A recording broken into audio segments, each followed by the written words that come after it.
We will now examine today the National Investigation Agency's detailed investigation report on the Pulwama terrorist attack, which happened in February 2019. The 13,500 pages charge sheet that has been filed by the National Investigation Agency in a Jammu Special Court has highlighted the key aspects of the Pulwama terrorist attack, including the conspirators, the chief terrorist leader who planned the attack, organized it. It has outlined sequentially the planning as well as execution of the attack down to the last minute. It is very clear now that Jaish-e-Mohammed leader Masood Azhar, his brothers Rauf and Amr, and his nephew Umar Farooq, who led the team to organize the attack.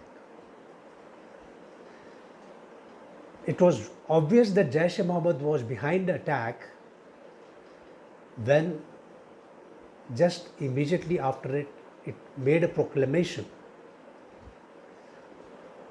of declaration of success of targeting the Indian security forces. However, Pakistani leadership claimed that this was a false flag operation organized by the Indian side with a view to create a major incident just prior to the elections. This was proclaimed by Pakistan's Prime Minister, Mr. Imran Khan, as well as various other leaders from time to time. They went on with this narrative for many months together, including most recently trying to project that India may try certain false flag operations even to this day. This is, I think, one of the most important factors or facets which the NIA charge sheet has revealed, which has completely exposed and neutralized this proclamation by the Pakistani leadership that this was a false flag operation. If we go into the details of the charge sheet, it is very, very clear the meticulous planning and the support also by the Pakistan intelligence agency, the ISI and the army, who allowed this terrorist to infiltrate along with 40 kgs of RDX, which is one of the deadliest explosives available. The charge sheet also exposes the manner in which the attack was carried out, planned. Particularly, it is seen that an earlier attempt was given up because of certain adverse weather conditions, and finally when it was seen that a large convoy is coming, it was the time the conspirators managed to carry out the suicide attack. Indeed, it is revealed in the charge sheet that a particular vehicle which had maximum number of personnel was also targeted. Having said this, now a number of questions are likely to be raised, particularly on the intelligence failure.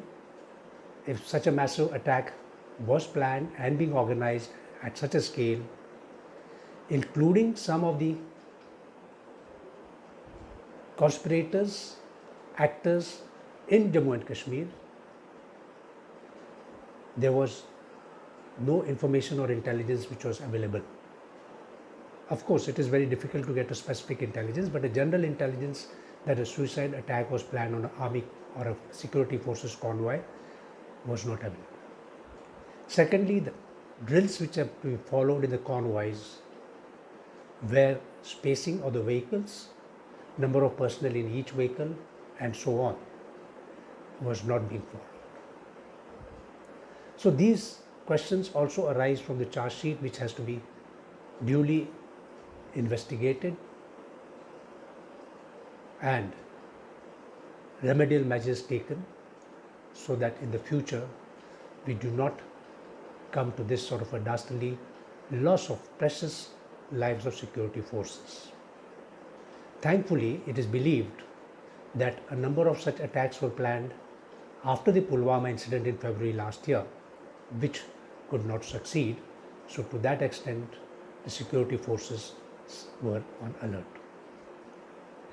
That's all for now. Thank you for listening.